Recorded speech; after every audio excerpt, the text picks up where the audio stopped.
Welcome back to the PreVetted Podcast, where we spotlight extraordinary founders and people reshaping our world. Today we're joined by Gidi Cohen.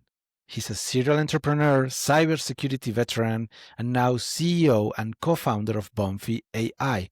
Bonfy is a company that is on a mission to take unstructured content secure, compliant, and trusted, whether generated by humans or AI. Before Bonfy, Gidi spent over 2 decades building Skybox Security, leading it through growth and multiple exits. He's also served as an advisor to leading security companies, including OTORIO and Octarine. So in our conversation today, we're going to explore his journey from building enterprise cybersecurity solutions to tackling one of the most pressing challenges in the AI era: trust, compliance, and governance in unstructured data. Welcome to the show, Gidi. Federico, great to be here. Thank you. My pleasure Thank to you be for here. being here. I am honored. So let's get into you've been building companies for over 20 years in cybersecurity, right? What first drew you into this field? So, kind of if I look in myself, since I was young, what I loved is I love technology. I loved all of the concept of cyber security, even before it was called cybersecurity. And I liked the kind of how data and analytics all come together. So since I was young, I know it's probably an odd hobby for a kid, but that's what I always was drawn to that. And then since then in my professional career as well.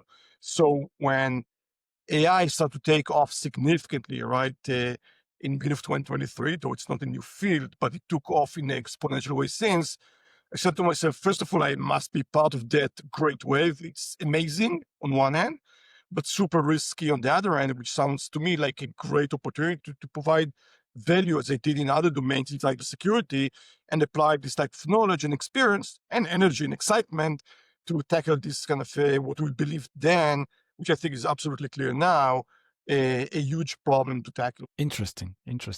Yeah, the cybersecurity industry has changed so much in the last 20 years, right? Yeah, for sure. Changed. Kind of, it's not overnight, all of it, but if you're looking on the Gen AI and the impact on it, both in terms of adoption of the technology and mitigating risks associated with the technology, it's definitely significantly faster, probably 5x faster than, let's say, the cloud security, cloud adoption, cloud security that came with that is still emerging. I think that the AI is probably has a bigger magnitude and impact, definitely in technology and also the cybersecurity elements of that, but it's also in a much more condensed time frame. So it's a pretty crazy situation, which would love to be, we really enjoy being part of and contributing to with our technology. Yeah. And the tools has been evolving, but the tools that allow us to provide better cybersecurity can also be used. It's a double-edged sword, right? Because it can also be used for attacks, right? So the evolution goes both ways, right? Exactly. And that's why it's so important for organizations to realize that they cannot take it lightly, the situation, because the attackers, the bad guys, the threat actors are already taking advantage of those tools a lot in fraud and kind of automated kind of penetration and a lot of other type of techniques. And if organizations are not going to utilize properly AI technology to prepare them against AI threats, they're going to have a very tough time to address those type of emerging risks. Right. I remember an anecdote. I'll tell you that a little bit further Sure. down the conversation. So looking back at your time founding Skybox Security, what were the hardest lessons from scaling it to a global enterprise? I think the hardest lessons, and there's not only one, right? There are a lot of things which are hard, right, in building a company. But I think the hardest is probably to try somehow combine your technology readiness for scale, for the need of large global enterprises with the demand, right? Because every startup starts with something. Initially, it's not prepared for that. Along the way, it does.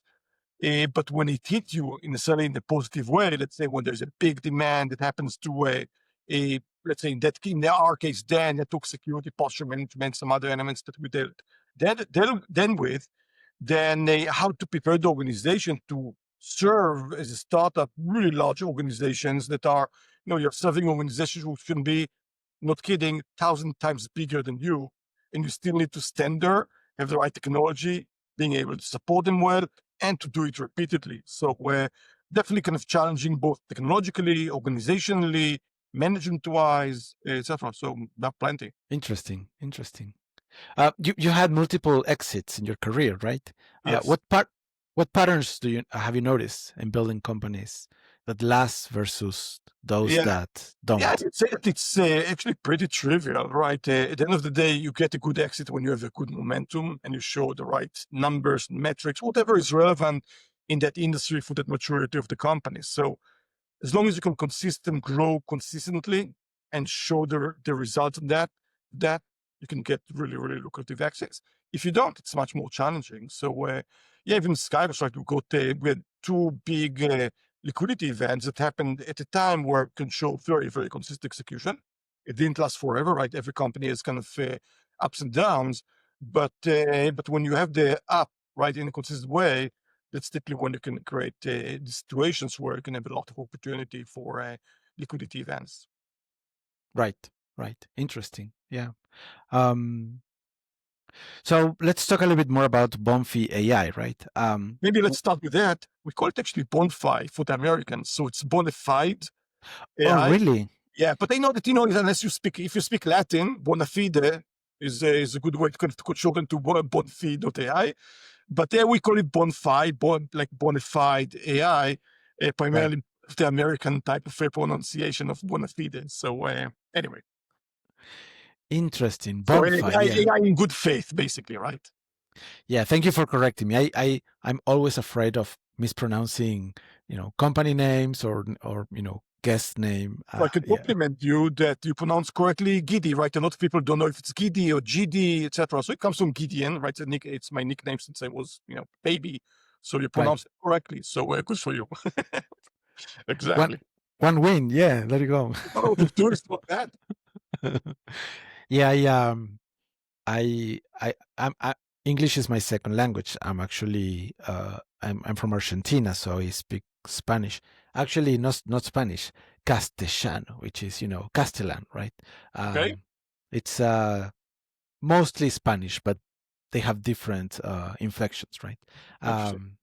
So anyway, so it, it it it took me a little. I mean, now I'm mostly used to, but it took me a while to not only learn English, but then think in English, because when you're coding, you know, I believe that a good engineer, software engineer should think in English, because the variables, the abstractions, the naming, the conventions, all of that, Industry. Yeah, exactly. yeah. You know that Um, you know it when you go to the right place if you start to dream in English, and then you know that you nailed it. yes. And then I get used to. I got to a point where I don't realize what language I'm talking about. I'm talking. Mhm. So when I'm translating, it gets to a point where I switch and I start speaking in English to the Spanish speaker and in Spanish to the English teacher. And then I have two people looking at me angry, you know. Yeah, Yeah. It I can imagine. Yeah. happened to me a few times. Yeah. Anyway, it's Bonfy AI. There you go. So what inspired you to start Bonfy AI? You started in 2024, right? Yes, Um, correct. So I think that, as I said in the beginning, right, all of my life, since I was very young, right, I dealt with risk and cyber and attacks in different levels of the stack, right? Always when requires a lot of analytics and algorithms and data, etc. That was always my passion. Don't know why, but it was true since young age, since my military service, and after that. And when the Gen AI started to take off in 2023, it was clear to me that it's going to pose significant challenges of risks in a lot of different levels: risk, trust, cybersecurity issues, integrity issues, compliance issues in so many different levels. So I said, okay, that's a space I must be part of, right? And actually lead, not just be part of. When we dug in even more, we saw that there are multiple different problems, right, in dealing with this AI, security, compliance, trust. And one of them is data. And it was very, very clear to us that when you're looking on data security, even prior to the Gen AI craziness starting in 2023 and accelerate since then, is that even prior to that, the data security solutions, for sure, for data in motion, right, is when you are moving bits from left to right, emails, chat, web use, whatever it is, and the solution is just not good for many, many years. While organizations need to put those technical controls like data loss prevention, they need to put controls in place, they are required for compliance, but they just don't work. They don't work for a lot of different reasons. I'll be happy to maybe explain some of them. And it's okay, that sounds like a very exciting opportunity for a startup because on one hand, there's a great tailwind of AI adoption. It will create a lot of new type of risk at huge scale on one hand. And on the other hand, there's existing problem that was never solved. People are spending billions on that every year, and that's just great opportunity. And that's what that's why we decided to say, okay, great, we're going to focus on the AI data security challenges for enterprise organizations around the globe, and let's solve it once and for all. And that's what we're doing.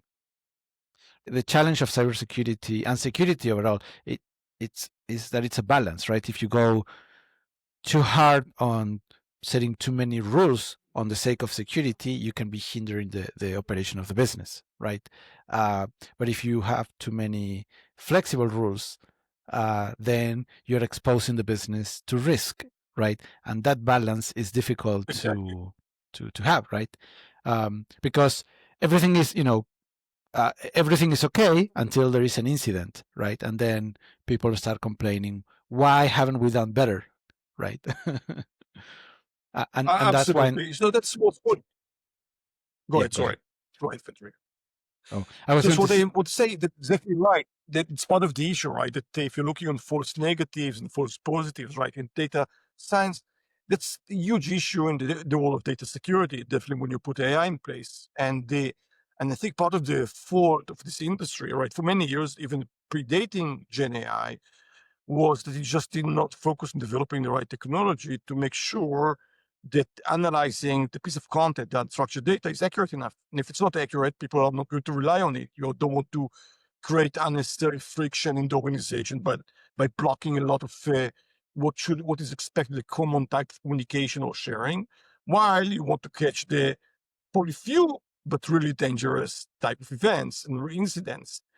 And that's why kind of the accuracy is the name of the game here. You don't have an accurate way to express the policies and enact them correctly for the organization, the solution would not work. And that's why we decided to take a very different approach technologically to solve this issue, both for the historical challenges that predated Gen AI, and obviously, right, to address all of the new emerging risks resulting for the adoption of Gen AI. Right, right. Um, so, how do you think compliance and trust will evolve? In a world that is increasingly filled with AI generated content. First of all, I think it's going to be a mess. Because I think that it just is, but not a completely new mess. Because think about what happened with the social media, with all of its benefits, right? We're doing a podcast here. Hopefully, it will be a lot of people will listen and view it, etc., in the social media. But I think that over the last, I would say, 20 years plus, right, of innovation of technology, even before Gen AI, I think people got used to the fact that not everything they see or hear or read is actually trustworthy. I think that's not new. I think what's happening now that's being accelerated significantly, and you don't know if you're talking to a human or human sent you the information, whether it's correct or not. You don't have a great way to corroborate it. You're going to ask ChatGPT, which might be the source of the same information, what's correct and what's not. So the definition of truth is absolutely not clear, which is not new. The ability to generate content in a way which looks so human-like is so easy and so cheap, free, and depends on what you're using at times, that I think whatever problem we've seen with social media and the trustworthiness of information or the lack of will increase exponentially, already increasing. So it's a huge issue. Yes, yes, and the complexity of the attacks are going to be much higher now that hackers can use, or or people could use AI to do cyber attacks, right? Exactly. If you think about historically, almost the entire cybersecurity space was securing the plumbing itself, right? The pipes. What kind of pipe could go from one place to another? Who can connect to the pipe, right? Identity level, network level, system level, etc. But rarely, cybersecurity solutions were used effectively to understand what's going through the pipe. And the issue that a lot of the risk is what's going through the pipe: information, data, correct, Right. incorrect, as hallucination, as leakage. No one really knows because the tools are not set to detect it and prevent it in an effective way. That's why I think there's going to be a need for the industry to evolve extremely fast to be able to deal with those type of risks. Yes, yes, and the evolution of the defenses needs to go on par with the evolution of the complexity of the attacks, right? Exactly. And that's where Yeah. we're coming to play, and probably other vendors as well. So, can you describe for the audience, like, what role do you see Bonfy will be playing in making AI more enterprise ready? Yeah. Bonfy. Bonfy. We'll see kind of a more. Sorry. Yes, of course. I'm even Can, reminding some of Daryl once in a while about how we can, call ourselves. Yes, so in multiple ways, right? We are basically providing the what's called the cybersecurity jargon, right? The technical control, right? The ability to inspect unstructured data as it moves from place to place on email, chats, web use, SaaS applications, whatever it might be, either in motion or at rest. So both inspect it, detect in real time with the applying business context, we automatically learn, and business logic to understanding this type, to analyzing each piece of content. Again, think about email, chat, file, post, whatever it might be. Understanding what the risk associated with that in the way it goes, shared, accessed by internal or external, let's say, people or systems, and label it automatically and apply that such that you can both detect and potentially prevent those type of risky incidents from happening at all. So that's one. And second, if you do it well and you quantify this risk on a content by content, email by email, post by post level well, you can then aggregate it and get the total picture of the data level risk for the organization. So you can understand, we have some employee here that might be leaking information because they're going to leave soon the company with the list of our customers, let's say, or other stuff that orders. Maybe we deployed a certain AI agent that looked like a great technology to whatever, introduce some automation or some productivity. And actually the way it was programmed, or maybe it was some malicious software or whatever, it start to suck information from the wrong places, which we were not aware about, and we want to track and understand its risks. So the risks are coming and going in a lot of different ways, and the ability to tap into those information flows and systems, quantify the risk, potentially prevent it on the spot, and provide the big picture, I think will provide a great value for the organization to know where they are and ensure, right, they can put the right policies in place and the right enforcement controls to mitigate the risks that are not acceptable to them. Right. Interesting. Yeah. Um, so I wanted to kind of change topic. I was reading one of your blog posts, which I find very interesting. You wrote about a possible shift from meritocracy to techno-feudalism, right? Um, can you can you explain it for the audience, and and what do you mean and why does that matter? Yeah. Yeah, so I could say, first of all, it was more reflection on our entire industry, not just the data security side, not just the AI trust, but in general, the impact of AI, especially on the, I would say, on the not just technology, but a lot of professions that typically you, let's say, think about software engineering, think about authors of books, musicians, artists, architects, lawyers, and a lot of other positions where typically the best and the most skilled, and most educated, most energetic, most passionate people could get to the top of their profession, right? Because they were good, others were willing to pay them, doesn't matter if it's by payroll or consultants or by their products or whatever it might be, to reward them, right, for how good they are in their profession, right? So that's a meritocracy, right? A culture where the skilled, educated, best, energized, passionate, etc., can rise to the top in their profession or their market or their sector. And that's not something new. Meritocracy, right? It was in the ancient world during the Roman and Greek time. Judaism, right, in maybe 2,000 years ago, right, writing a lot of the post-Bible time. And later, Renaissance, the emergence of a science, right, from the same, say, 6th and 7th century and on, definitely with all of the technology innovation over the last few tens of years. But that's it is. So that's the techno meritocracy, right? At the end of the day, right? The ability, right, for technologists and others, right, to rise to the top of their profession based on their merits. What happens now, or the danger is that due to the use of AI technologies, the world can change significantly, where few vendors that have a lot of resources, a technological resource like foundational models, energy to run them, a lot of GPUs, land, water to cool those huge data centers, etc., will start to control more and more, right, of what humans and the best ones could actually contribute to the economy or society, etc. And so think about it's almost a reversal, right? And that's why I call it kind of techno-feudalism. It's a reversal of the best will rise. It's the one that are going to have a lot of resources, land, energy, GPUs, foundational models, or access to them will rise. And a lot of the others will actually go down potentially because AI can replace a lot of them in theory. And I think we see that though if you look at unemployment, changes are look little.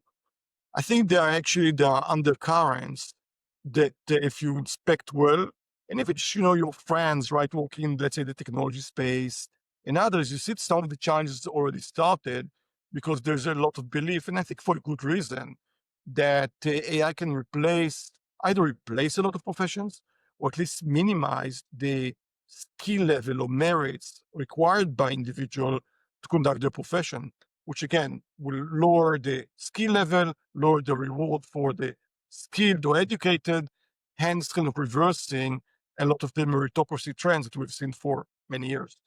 Make sense? Yes, yes, I think it makes sense. The what you're saying is that now skill can be replaced by resources. By you can put more resource. It's about who has more resources rather than who has more skills, right? And that's why Exactly. the And merit is that's going that's a away. huge reversal. Yes. Um, Exactly.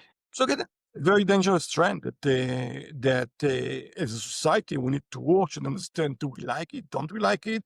How do we want to tackle it? But I think it's a real danger. Yes, yes. I think that something similar happened before. Like if you remember the samurais, right?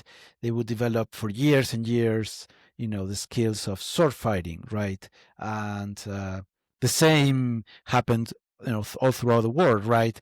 Sword fighting and, who is, who's the strongest you know, was a skill that would, give you the merit of winning the wars and winning the battles and winning, and then suddenly the gunpowder is invented, and now you don't need any more, fighting skills, because now somebody with a gun can kill somebody that it's bigger and has been trained for so many years, right? And that, the same thing happens now. Those who has the bigger guns can win the Yeah. wars, right? No, exactly. I think that, there's a lot of claim, of course, that like the Industrial Revolutions, and since then, the quality of life, the size of economy just grew because of technology. Yeah, there was some disruption here and there, dislocation of different professions, etc., but always improved. I think that the big difference this time is different because the reason it was improved because it actually freed people to do more skilled, more merit-like work where their skilled education, energy could come even to a better gain in their impact than before. But if that is now suppressed, we may not see the same pattern as we've seen in the previous technological changes, and I think that's a risk. Right, right. I am, I have a 10-year-old son, so I am teaching him, and one of the things I'm trying to teach is a value-based system, because I think that's going to be much more important in the future than any particular skill, because those skills are going to be eventually replaced by AI, right? Yeah, a lot of them at least. Yeah. Yes. So I'm trying to teach him that, because I feel that what happens right now with AI is that you're still in control. You still have to be the one that guides, right? So I think that we're still going to become the captain of a more complex AI eventually, right? That is going to be able to give us more complex tasks, but still it will depend on us humans to tell where it should go, right? There's at least the hope, but it's starting to change. Think about Yes. agentic AI, and basically AI becomes more and more autonomous and smarter. And again, there's some amazing technology out there. It's going to be super tempting to let it do its thing, which in many cases it's actually great. It's not bad, right? If you're looking just Right. technically on a lot of the capabilities, it just might be bad for humanity or society, or people that have dislocated positions, or reverse meritocracy, because everything that we were trained on, that again, the energized, smart, passionate, skilled, educated, can rise to the top. And, maybe I don't need any of those skills anymore because it doesn't apply. Something else smarter can do the work for the society instead of me, right? And I think that's Right. part of the danger. But we all need to watch it and see kind of what can be done about it, which is not very clear. Right. What other risks do you see, if AI platforms consolidate too much power? Yeah, so I think a lot of that are society level risks, right? So that's why I call it techno-feudalism. I don't know that I want to live in a feudal society where only very, very few control the land, resource, whatever it might be, right? Whatever they mentioned, you would define the resource to Right. be. So yeah, I think it's not going to be a pleasant society. I think that people think that actually there will be a lot of great free time. The government will pay you great salary for doing nothing because everyone will be richer. I don't think that's how economy works. I think what will happen is there's going to be extreme resource ownership, let's call it that way, in fewer organizations. And a lot of people won't enjoy those type of benefits. So yeah, I think we're going to have more extreme society, and it's a more polarized society, which I think is a huge risk. Yes. Reminds me of a story that I I don't read want to about. depress people. Yeah, you asked me a question, so I don't want to depress you, the audience, but that's I think that we have a really going that direction. Yeah. I Yeah, go ahead. mean, it sounds like a dark future, but I can understand that's possible, right? So yeah, it reminds me to a story that I read many years ago. Isaac Asimov was talking about this centralized government that was basically an AI agent. He wouldn't use that word, but a computer sophisticated enough to manage the economy and the production everywhere, and it's similar to what you're describing. Yeah. And that's exactly the risk of that, right? That you could say, if this mega computer or mega entity is going to optimize its outcome to the society, it's okay, that's great. Why not let some smart something, whatever it is, entity to do that? But typically that's not how it works, right? When there's concentration of power, it goes to whoever owns the power and directs the power. Yeah, the idea of the benevolent. That's human society. Yeah, the benevolent dictator is a dream. It sounds good, but it doesn't usually happens, right? Exactly. It happens for a little bit and then it Even if it happens. decays. Exactly. I think that's part of the issue. Initially, it sounds like the solution to some problem, and then the solution you cannot never get rid of. Right.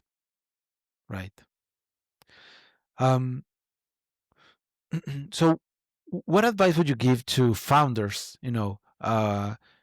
trying to build a highly technical enterprise focus, to try to solve enterprise focused, highly technical problems? What advice would you give to them?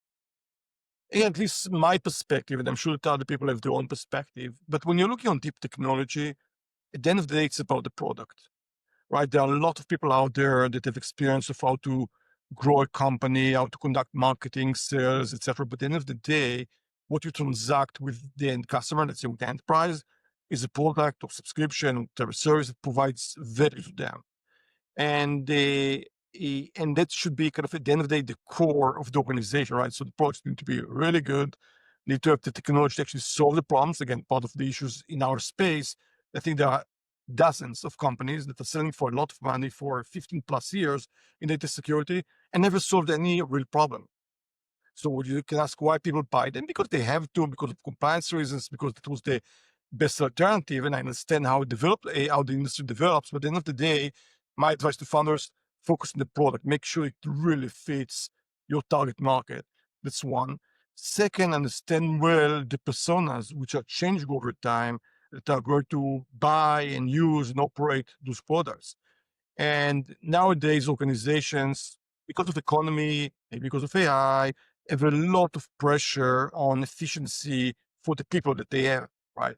Which means products need to be simple to deploy, simple to use, bring value very quickly, right? Just need to understand what environments organizations are operating in, and make sure that the product that you develop solve the issues. It fits the way that you can that can consistent with the go-to-market strategy, consistent with the funding. All that has to be consistent with each other. It's not kind of like, let's develop some cool technology. Okay, later on we'll find customers. Later on we'll figure out, if the product is a great match. If it's not, we'll fix it, etc. It has to be altered by design. Right. Interesting. um, so where do you see AI trust and compliance, would go 5 years from now or in the future? Where do you see that trend going? Yeah, I think that there will be multiple elements, right? If you kind of put them in a few big buckets. I'm sure there will be more and more regulations and the compliance requirements around that. Okay, I think it started. We'll see a lot more, and I think the more society, governments, parliaments will understand some of the issues, there will be more control around it. Right? People compare it, which I don't think is comparable, but compare it to nuclear energy. Those was very dangerous technology, again, useful for certain purposes, can be challenging for others. But here, governments could agree how to control it and how to apply the right regulations, etc. Not saying it's the same or not. The point is that it's possible, and I think that the sooner society will understand that there should be some bounding box on the use of those technologies. There will be, again, regulations, sometimes over-regulation, like happens a lot, right? Over-correction, but that's one dimension that I'm absolutely sure will happen.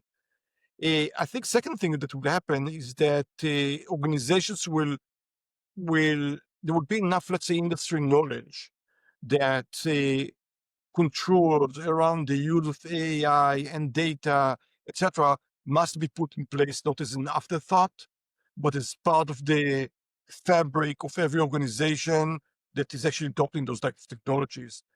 What happened a lot in the cybersecurity space, as I'm sure you know, and the audience knows, typically cybersecurity solutions are adopted as a wave after there's a technology adoption, let's say cloud, mobile, whatever it might be, web, before, etc.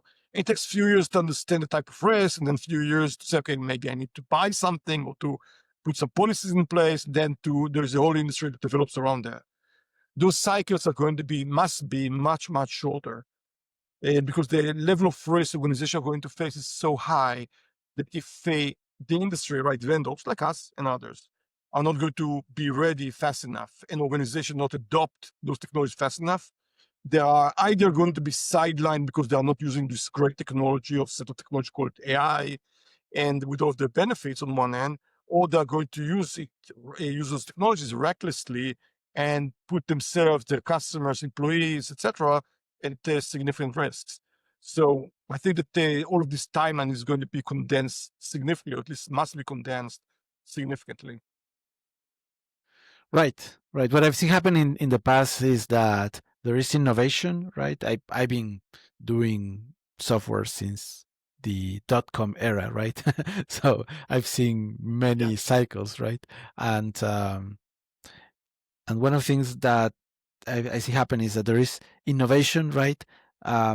Which flourish a new category, a new, a greenfield, right? There's a lot of greenfield opportunities, right? And some of them become great, some don't, right? New projects become something great, some others don't. But and the vision of what we're seeing changes throughout the time, right? I was reading a review of Back to the Future, right, where in the 90s, if you have a fax machine, you were rich. So their portray of 2015 was, in the house when they fire Marty, uh, they have 4 fax machines, right? So for them, that was, Yes. they are so much advanced, Yeah. right? So the same thing happens here, right? So with innovation, you have these paradigm shifts and this innovation of new things, and then you get to a point where you need regulation, right, to regulate what's going on. Now, with regulation, then what happens is that you kill innovation up to a certain point, right? It's a kind of necessary evil to for that to happen, right?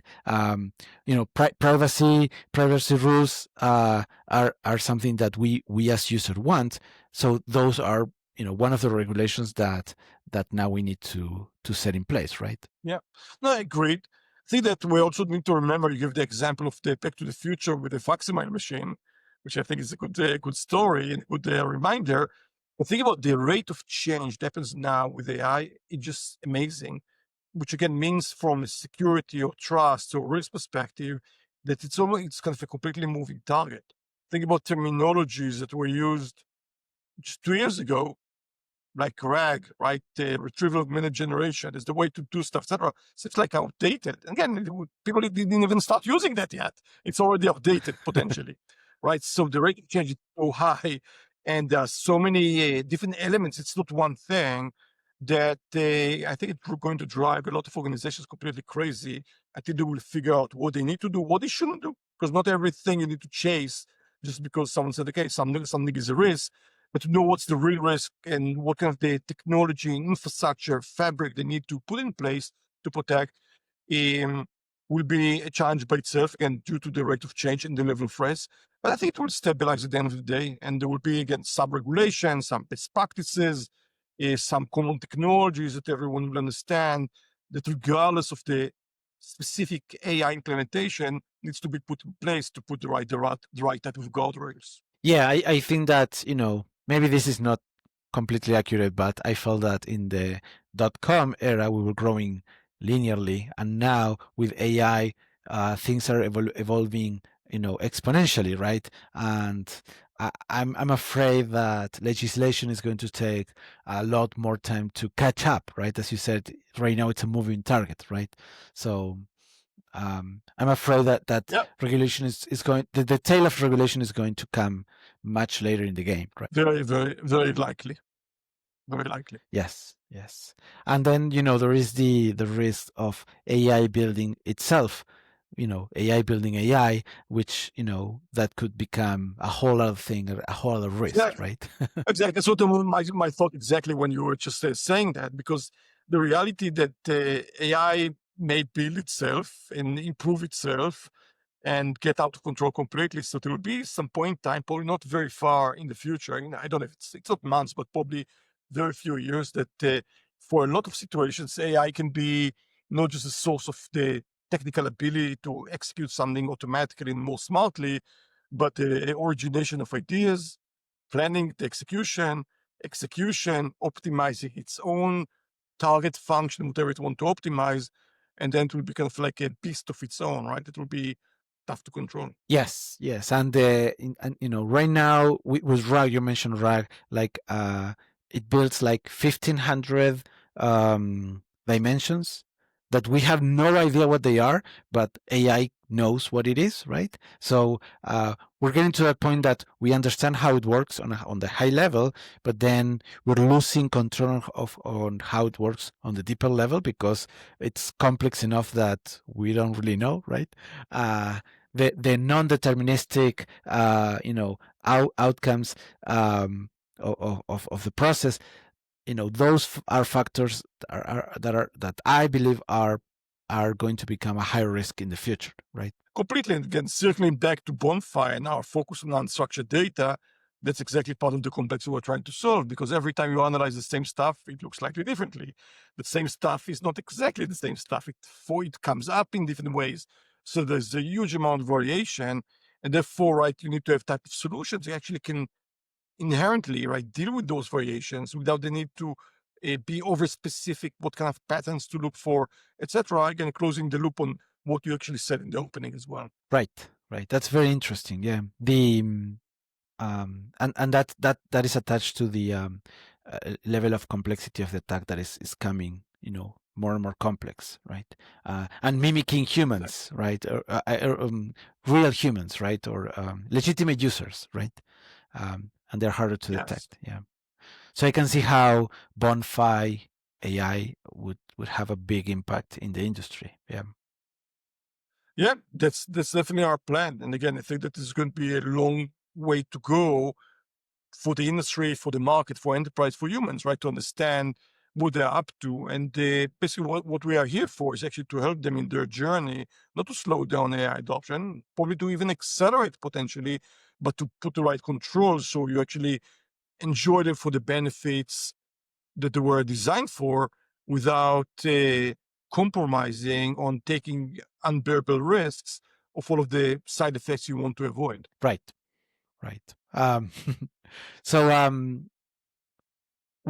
what after building companies for over a decade, right? Decades, right? What still excites you every morning to keep going? Yeah, what I love personally is to tackle big problems. I just enjoy it. I enjoy to build an organization that does that. I enjoy driving technology to do that. I enjoy working with customers to identify those pains and helping them, providing the value right they're looking for. So I just enjoy kind of tackling big problems. And again, especially in the domain where it involves deep technology, algorithms, in this case, AI, data, and all of it together. And that's actually, that's great fun. I'm just kind of looking forward every day, waking up early, starting to work because I just enjoy it a lot. Isn't that funny? Like we just focus on the problem we have in front of our face. We're focusing on solving that, right? And then well, it happens to me, right? I've done that for many years, and then I look back and I realize, oh, how much further down the road I am, right? Without even realizing I walk so much, right? I make so much stuff, right? Yeah. No, I agree, because I think it's at the end of the day, it's not just solving today's problem, right? Part of it is thinking about where we want to go and how to drive the organization, how it will hit the market in a time where there will be enough demand and realization of that. So it's not about just the tactical improvements, which of course is absolutely part of the work, right? Every day you want to make at least one day worth of value to the organization you're driving or working for or driving, etc. Right. But a lot of it is actually spending understanding how to drive to the future and make sure that we are doing these tactical steps with a purpose, as opposed to just kind of let's kind of run on a treadmill and hopefully we'll make some progress. Right. Yeah, I agree. I mean, we as founder, we also have a component of dreamers, right? We're dreaming for the vision. What is not here today, but we want that to become a reality, right? Yeah, exactly. I agree. Exactly. So before we wrap it up, I have a word from our sponsors. This episode is brought to you by Density Labs. If you need world-class engineers fast, hire the top 2% of vetted LATAM talent ready to join your team in 24 hours. Save big, move fast. Visit densitylabs.io. So thank you, Density Labs, for sponsoring this podcast. Before we wrap it up, Gidi, because we're running out of time, do you have any final remarks you want to share with us? Yeah, I would say that for every listener, right, just to be clear, I think that AI and all of the innovation happens over many years, but definitely over the last 2 years, and this year by itself, super exciting. And from my perspective, it's not about, as I said, to slow it down, to regulate it, etc. It's how to make sure that actually society, organizations, people can use it in a safe and productive way. And that's why we're here, right? We're not dealing with every problem on earth at Bonfy, right? We're dealing with the data security side, which I think is the most exciting and probably the most challenging part of the, let's call it the AI security, because at the end of the day, all the plumbing, as I mentioned earlier, are important, but what goes through the plumbing, right, through the pipes, is the intellectual property, the knowledge, the private information, the regulated information that is to be protected. And that's what we're focusing on. So we are here to help organizations make sure that they can solve the problems they had that predated Gen AI, but definitely be kind of the partner of their journey of adopting AI technologies, and just make sure that they do it without taking risk on themselves that they should not take. And again, our technology can be the one, or at least one of the components that can help them do so in a scalable and way that is compatible with their technology fabric and their AI initiatives. Amazing, amazing. So thank you very much, Gidi, for joining us today. I really appreciate it, and I'm looking forward to see where you take Bonfy.AI in the future.